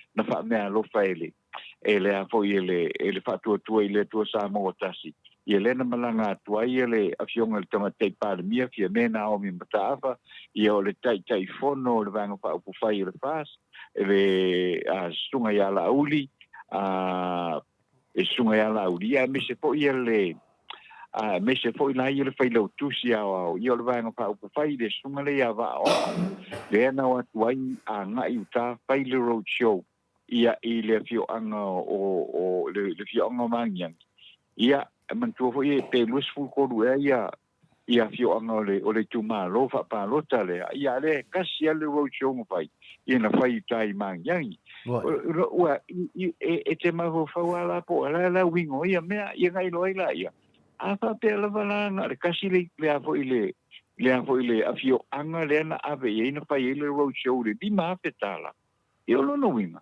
e te tau na isa ma fo na te tau a wa fa pe fai le road show e te tau ona nga I fo ile inicia fio anga ole a fo ile tu malo pa nota ai le na kasi ale le a fo ile tasi ale le a fo ile fio anga na ole fio anga o mangyang le langa pengi fiki ai mangyang ia ile lima petala le road show e tatu te fai tau ese ai le fa winga inga le mele ai te tau au na tasi pe fo ona ia ile modi mau ai ile modi mau ai fo ia le tionga sa mau lea na faia lana mori mau le painga pano na va ai ile tufanga tupelea avatu le lima petala ia ona ole road show ia muli ane ia la ua faile fai unga le famsinonga fo ile o a fo ile o tilo ile tulanga o le fatosina le o tilo ile tulanga o le lima petala le na ia telangona sau se teimi ona tatou maua foi le po le fai un fa misnonga ile vaenga le foi tole fo e pe ona tula I mai ele mata upu le o fanga solo nei ia ile fa misnonga maulunga ile tatou tunu malo sau no e lau fionga le ata no te sa whanongolongo atu fo I malitoa I lo fina ngalo mua. Ia o le mativa lava lea o ngal taunga taa soifuanga. Wa iei Samoa sa o le lo fina ngalo ata noa. Le ai lava ma se mea le vaenga whai lea. Ale whai ngā mālo le tūla I mai nei le fast. O whai I le taunga taa soifuanga. Pei fo o mātou ia I nei ata noa. Le ai se atunu e le o iei pungatia lea. Ia o mātou fo I nei whai o le si o tau o whale. Ia a o tūlanga uma whapena. Ia ai whaasoa mai ia tatongi whapena fo I penfiti a le au mātutua. Ia matangata uma naba e o lava I le tangata o lai tau suasa na ngā luenga. O lea mo whaopopo. O whaopopo le anga I lungo le te leo le penfiti. E ma maua uma e o le o maua ni ngā luenga. Ia e ai lau waitau atu ata noa. Sa o le lau saunoanga le ima se me tasi o whaia. Mai maula pe ana whaapea e tuku uma loa mea uma a alpoloketi lea le miliona lea. Lea ka unge ni miliona ai lea se miliona wo ia. Ai le tau mawhai loa e maua le miliona I le nei tau sanga. Ma awatu uma loa I tu malo. O na tufa loa le I tu malo ia inga pe ta ifian me mawai. Ia mawai se suka lea a inga ia a se kanga laisa. Ia o se kanga whalao maka o mea kamanga tutuanga e tolu. A maua la vele a inga o kanga suka. Kanga whalao maka mal kanga alaisa. Ia nga whai ai ale o kanga ese ki ngā ia. Whaire ko pai, whaire ko alaisa, whaire pangi keke. Wha mawevele alaisa. Mai le popo e wha mawevele e whaile leisa popo. Ia ale ai le mea e. Whakaua kulo matpusa e lengi fo I lelele. Ke masalo ai a kufar ngā milionga a kau mawaingi. Ni se wha mama a venga mo. Ia ni ngei lava e pepelongia le mamaro le atunu. I ngā lava milionga le masa me kati whai. Ia ale lona lua lau fionga ni ata noa tisa. Le a whai meneng tau noa me ata noa tisa lona lua. Le tana wha uma. O le tūlanga lea, mameo le pālota le whamsinonga lea whai? Ia, le pālota lau fionga le ata noa tisa. E se le fetaui mo fetalainga ia sa mau. Ai o le mea tonu lea sa si tai sa mau I tū la fono o le whainga pālota. Ai ka alo la wala ia lau kumu ia I le lau whau malu. Ia ai e mo I fō. O so, ia, o la unafsa soani ata noa? Malo, ia, o le tūnanga sawa ia ata noa. Ia, o le ahe moni mau le tunu. E le whapea ka waso le tunu. E le whapea ka waso le tunu pe ana sauno soa ia. Ia le taitaisi. Ia, e kasi le maka, e dua makananga fisiningia. A le afe maka ia kako ke no aku. Ono ke aka a. O ke aka. O ke le whaia la sau whamatalanga nanga. Le whai whamsinonga. A o mea nana whai la whamatalanga. O le meo fofonga le akungunga wa ai le video. Kako waka uma le video, makako wa ai le video. Longa ngai ka mai I o kako e ka waso. Le nganga ia mo me whapene. Ia nanga lere I umana whamsinonga. O no ke aka mo ki kilo a whapea. E sau se fisiri whapea ngā. Ia ka whango ngoa. E wā o whapea whinga ka ke maraka ke whaide mawhawhau. E kasi e lau ki kilo ata noa. O kako umana kilo le video. O kako wawa ai le video. A whaila kasi ka ngaka lai fisiringia. A whawhia le awhi o ka ngaka. O ka ngaka ngā sa whawhai e ko kongu. Ma ka ngaka o kau ko pepelo ko kongu. Ia ma au ngale kua wai ko kongu. O ngei mea lava tata noa. O I le i whamsingonga le kako karangoso o le whamsingonga le amea tonu a le atua. I wa a misi a kui kama ia. Le a lawe whakari mai lo kari nunga. Ioi. O angi whapea o e umailaru ngei le. A whaila e whina le. Ia. Ko le ua koe lava kala. Wa amun moli. O le tūlanga le ke le koe popo le ase I miki monga mui muri no. O al mele na o ai o pa msingonga le fai no ngi. O le tulanga ho. O le popole le so yo tulafo. Ale o popole tawar mea ia ia maua le mele mana o i nei le lalolangi le nei ia whamaniaina.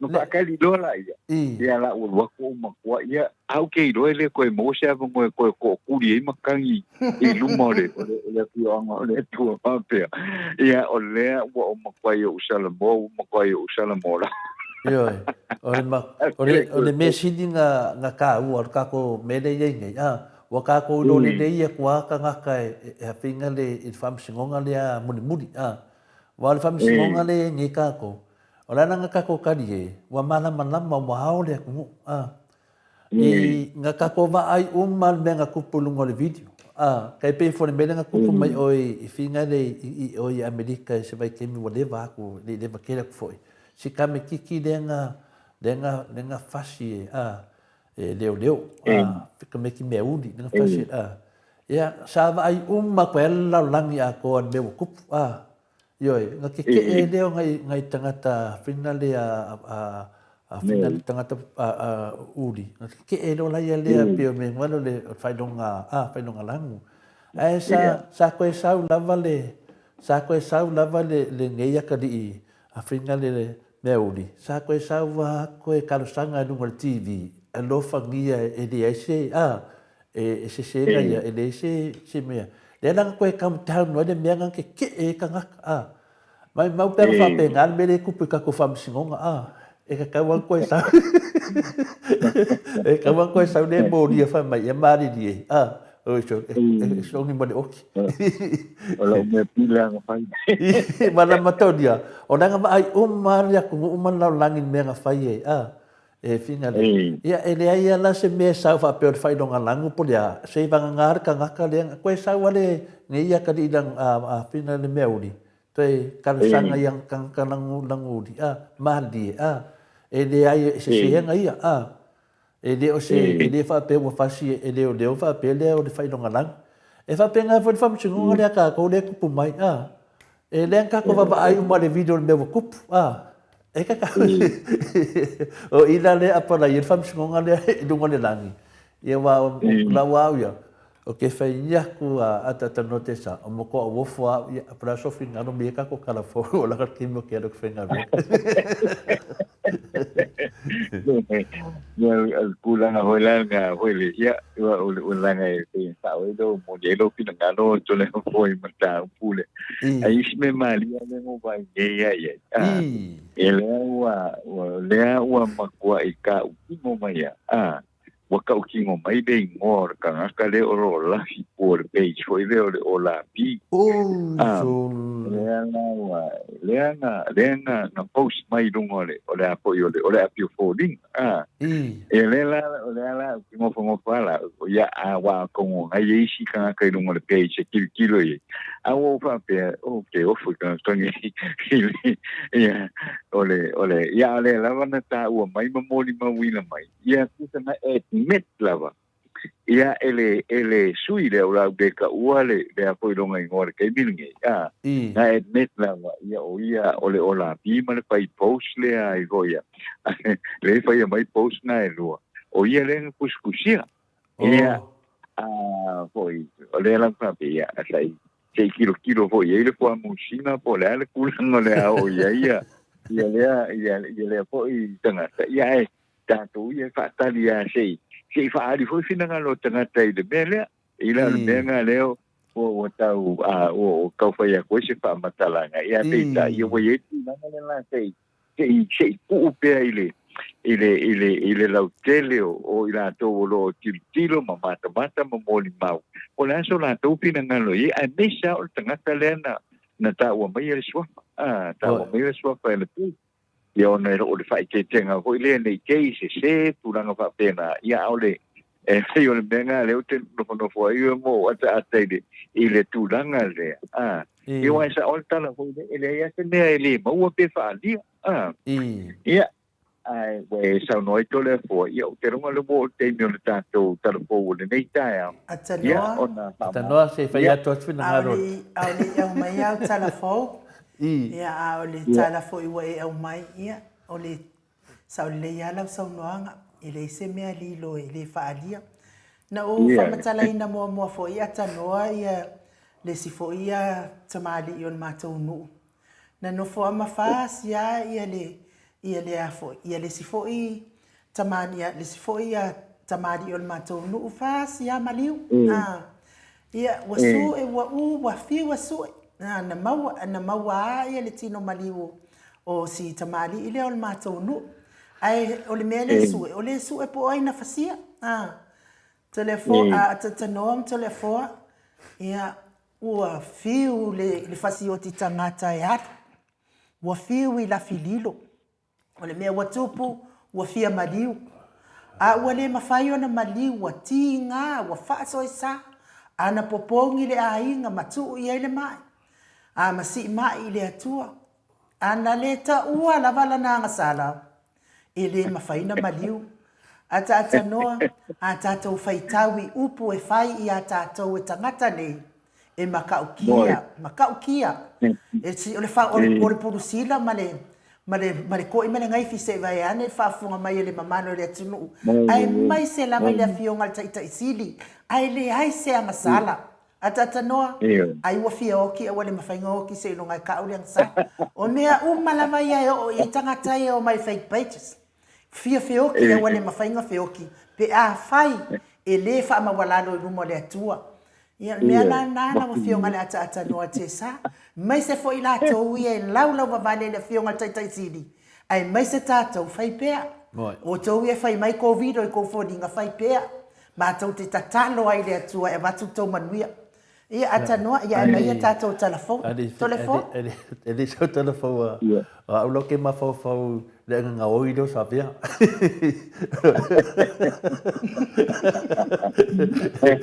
Le no ma fau le wa fiu sa vea e se ngā oi mano na ma fau wa pipi e le ngā oi le ngā oi ma le wha masiasi. Maka kele pe kusi kamai mea. Le kusi na nganga e penu. E kere malam mai ai e kere malam mai. E ala mai le ngei uso fa sa lau kala pelo ya sa moa. Le sunga ya sa vea le Harry da le ono karu dia. Ia por sunga fa ya Harry. E ala mai ya ngoi e ka ma fai lava ia ngoi makanga la fa no longo ya kia. Wa fa ina ngoni binga ngal ka ngaka anga sala ka ngaka ngoi. E loko reanga e mga ia finga le ia ngaoi mo makangaka nge ia karo fai ngai kangaka e whanong longo nge yuso.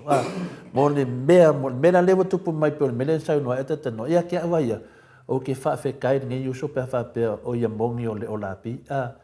O ke wha kai fo I lea kua ma a wala e mai e longa manga ia kako. Au nge kako whika. Ngā kako kakalo I lea kua ma kako ngau ma anga pupongi ko kere o ka ngaka I lea kua. Ia sau se me whape ngai, ia kula I mai. Ara mo mai le kari. Awa langi kako whika. Mai lei he whaakala ngōle lei. Kua kura ruma kula fongu. Ka su ele kula fongu. Ai ngai kako I ruma. Kako ngai kako I ruma. Ana nang koe kaulo mawhawhau ngai sau ngua mai. Ia au nufa pe fwea te tano. Koe kaulo ka ngaka whasalau pe pelo ngai o savea. Wa fiu e kama whai e se ngoi manong mawhawhau. E nanga wa wha maungia. Wa o mga wha maungia kula fonga New Zealand. Wa o mga wha maungia I mo mole whalpui pui. Lea na lea ke mawhawhau e whinga le koe ngaka ngaka whapengei. Kai peo sa nganga la uli le nga whai kongal pali menge whai mai. O e le wha maungia sanga sori kula fonga. So le ai e kau aso ka ngaka I e whalongolongo kut fongal pali menge. Ma whinga makamako kut fongal pali menge. Koe ngā me whapengei. Ia. E nei se me kau sawi sa vea ka mele kungu o ia o ngoi. Walo wha mawinga ma whingal wha mawinga mo le anga I luma. E ala mai ara lea ka ngaka ia o ngoi. Ai ti umanga ke whaia langa whasara lau o mea pepelo uma. E wana ngoi, e wa venga sa skanga ka ngoi e kakangoa ku lea kungu. Ia pia mea ngasi ka me mele ke kinga ata tanoa wa koe whinga. Ale uso lea por ku whinga lea wa sau ngifa mai o ia o lapi. Ia whawhikai lea kua. Kako ku pēno mo lea tua ata tanoa. Awangi ka ko ka ia a faio a wala ia e ro ka ko pole a wala nga le fa mai nu o fioki dis ka nga ka ne fa nga oki ai sia le no ka ko a wala le ni a va pela o finga le o kasi de a wala mai le ni ia dana me ka ko e ka ko ke fakat kari a tata no e fa me tata o tu si ata no o la kusi le nga le pela le u ro save ia pe foi Christian Polu le na na fisidi mai po ma wa pese tongi o lau tumu ia Christet Polu ia o na mea le tau matea lava le ma wa pea ia la va ne ia lau tumu ia ma sri amigos fo ia o la vai ma wa tong ai le o ma wa se tongi o le fionga tai sidi ma le pole ia tanoa over to you ya le ya sa no manuia ya telefon tai la tatuanga i loi telefon o le nei fo ia so ia wina tu le lango mai a Paula Banks ma sina le Burton i Christchurch in New Zealand ia ele ngata i lea o lea la misa pafangu lea la misa i Melbourne i au Italia pa pe ai ma Mitty Edwards ma onalo e le ai tele lava lea o Melbourne i au Italia o telefon o le nei aso o te ena le whaamtonga maolunga o whainga pālota tua ina le sui sa tau wā mo le HRPP i le whainga pālota la i titia vai maunga tolu ia Februari lua te lua tolu sa mau whaasanga ia lei tinu ia wā ai sui na malo i le whainga pālota la i titi na te ena le whaamtonga tua ina whapea na whaia se whaatua tina la i tinu ia ai na talia pea e le whaamasinonga o whainga pālota le iti tua inga o le whaia o te tupanga tupe o le whaatosina a o whaatalia le whainga pālota o se tua inga au tūlawa sa mau i le mata au pupei o na mori mau iai le pade tua o Teresa Coffin o le tuina tu lea e le vasenga e le vaenga whaapufai o le whaatua tua i le tua sa mau tasi se tupe di maa whetala au whaia le lato road show i le fio anga o mangiangi that's Pitu o Februari o le tausanga nei o sui o le pasa a wai le road show o le o pia mena o mi mata a whalta mai kei pāle mia o le kei fono i ala audi le o te Schmidt ma le whailau tusi o waa o ao alo pipo o tau mapapo i tā pātoa i le aso o le whailo inga tā lau mai lea mai tua o le tāwale alau timu ia o loo a whaabo pea i le tuasua inga o mōni mau ia so i le mata upu lava le nei.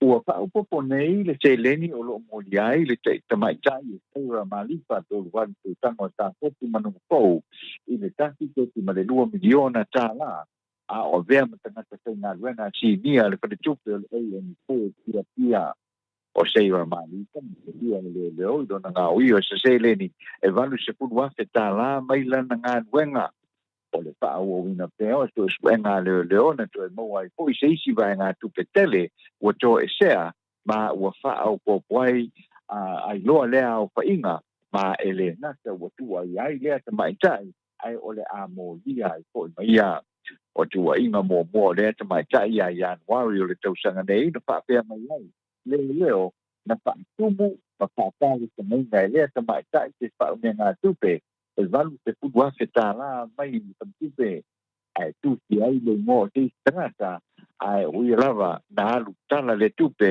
mai a wha o ngā ina. E toa valu tangata na wha tope ane i le whanama i tele i matua o no se wha lave tau ta vale o se pasi ma se van le titi na peto ai sa malanga ngā isi umu i lalo i le enga tele i te avi. Palia se tasi o ta vale sa malanga mai e po i le awala sa masoni tu e le o malama e le tu lai mai o le fala velave ai o lo sau i lalo le sta vale ai o lo watu i lunga le sta vale paule me taua e le iai se isi na maliwai i le fala velave ai meise o lo fale tonu le tau o lo fa tua ina pea e leo le saunga le mu e tau sisia e ave ta'avale o lo fa po ina ta'avale le ala tele e le matua tau sisi o le saunga le mu e tu le mai i te mi uma. O le talafa ai uma i le lata i le 5 talo sanga na tu ina e pangota e le to ese o Samoa e tu iai i le vaenga le o le palola e 2 pangota o filifidia i le palola o le nei tau sanga o i lātou nei sa whaasala e le whaamsinonga i mulino i soli ngā tūla pono o whaamaunia o lo tūla iai o lātou whaasalanga e iai le ngaoi o le talepe whale o le whasio tangata pai valea ma le tau mawhai e whao o le maliu i seisi po nisi o tu unga lava o le palola e pei o na maasa nyai a fai lava e to solia e se tangata o lo palora e mai le to se isi lava soli ngā tula pono i so se taimi o le ato e whaapo i loa e leo i le pale pui pui ia sea tangata ma o le a le to e ava no foi i se palora i taimi o i luma. Telefona o le nei tae au whaapai i le whaaponga mai manu e tele i le nei ato pasoi fuia. Mano whaatai la wafionga le ata noa te Sir Crichton mo tātou telefone nei tai au. Longo whaatutuila le whaafonga anga le mamado le atunu au e saunoa. Wale mori mai o tala i mea tupu le atupu tau tutupu mai Samoa. Tau ia ina ianga le leile atua ma wapelo soifua malolo ina ata noa. Tātou te mafu tai pēr. Ia e batu manuia fo inga luengo le nei aso ma whai ungo le nei aso. Alo whatele atu fo i le whalitua ma le a inga lii.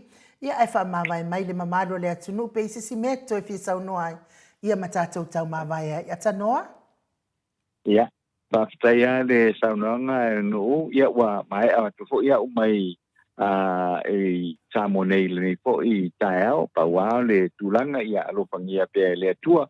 Ufanga le tātou atunu i au se tālia samo nei ia ai maise ai fo iso se tafa o le nei lalorangi o lo maua mai ai tātou wha salalonga lo fangia le atua fuanga uma ia wha iwina le manuia le nei fo iaso ia wha pēnā fo i ona wha mani atu ia ngā tō lo awai mai i polkalame ia ilunga upenga te whailangi ia le YouTube ia ma le api o fōringa pa mangalo fo i le leo i se upu le tau tamali i lau wha fonga mai la fo i nuu le ai ngā ala mātou ai taona mo le fo i tae au ai nuu i le tātou polkalame alo fangia le tua le tātou tino whanga solo fo i le pai ungo le nei vai aso ti e tātou tue whero i ei fo ia i le fiaki o le aso sa o lo o luma nei ai manui telefoi ia tāpenanga fo o le fionga fo ia tole fo i malusunga en mo le nei aso alo mai le tua ia tātou mai ia tātou tue whero i le aso sa o lo mua ia e whaasoi fuia i le nei fo i tae au Soi fuia ata noa. Wa ono minute, fitu minute wa te ai nei le itu la iwa i sini au se tālia. Ta ton fo il fai unga le o tātou pokalame mo le nei tae au. A o le i fai wina le tātou pokalame ia e to e mo le atu whaftai mo i latou uma ia o e fo in tau au mai se leni le ason nafi ia mo le tātou me alofa isti o tātou tu stala le ata noa te sa ua lewa tau sanga tātou mafuta pēr e le ai lava se mea ua whaia i ai whaaftai tele lava ua tele le tupe ua maua fo i le nei aso ia e maut Samoa i 5 se lau tāla Miti Edwards e tasi le a whetala whetalenga ia moe malo tito ma le tausi ia timu se lau tāla e fionga ia voi Nicola Wofo ma le whalitua ia moli e tolu se lau tāla le fionga ia sidia la e o kene ma le whalitua ia le Lovi Burgess se lau tāla alofi po le patu ma le tausi ia Viena se lau tāla Reverend Esau ma le whalitua ia Opulasi e tolu se lau tāla Pasta Matulino Siamo ma le whalitua e sasi se lau tāla Stevie Upati e 2 se lau tāla whalitangoa i Farani Swan ma le whalitua ia Whiao Taito se lau tāla Tio e nu ese Paula Banks e tolu se lau tāla pea fo ia matautia sa ngala a pelu seaso ma le whalitua ia Celestina e tasi se lau tāla tau e tia ta afuasua ma le whalitua ia Roini e tasi se lau tāla tātou tupe ua maua nei tae au tolu afe tolu se lau tāla tolu afe tolu se lau tāla whaafitai tele lava mamalo le atunu le angalele mai le fionga le ata noa te sa ia ai taitonu fo i o le whai unga le o tātou pokalame nei aso lunga le mātou apio fōlinga whaapea fo i le YouTube whaafitai tele lava le mafuta mai whaafitai fo i a tau whaamanianga ai meise le tapua inga o tau fina ngalo whaalia ia e mawai fo i ni fina ngalo o le tātou pokalame nei ia manuia nei aso i ona fuafuanga whai la misi atu fo i o tau le atoa tai au tātou toe wheiloa i fo i le tātou pokalame i le avaias i le aso tōnai. Mafuta mai o le mamalo le atunu i maota malawa, ta maamati nā mātua tono whalewhai ngā luenga, lungo le ala tele, whaafitai ni mafuta mai, manuia le nei aso, manuia fo i toengo le nei aso, tātou toi whailoa i le por kalame i le tai au le astona e pe apule alofa le atua e momoli i eiso tō soifua ma so mātou wola le tula e fitu ai wha soifua ia Samoa. Mai le maota Samoa vi ingo le atua i sini au se talia.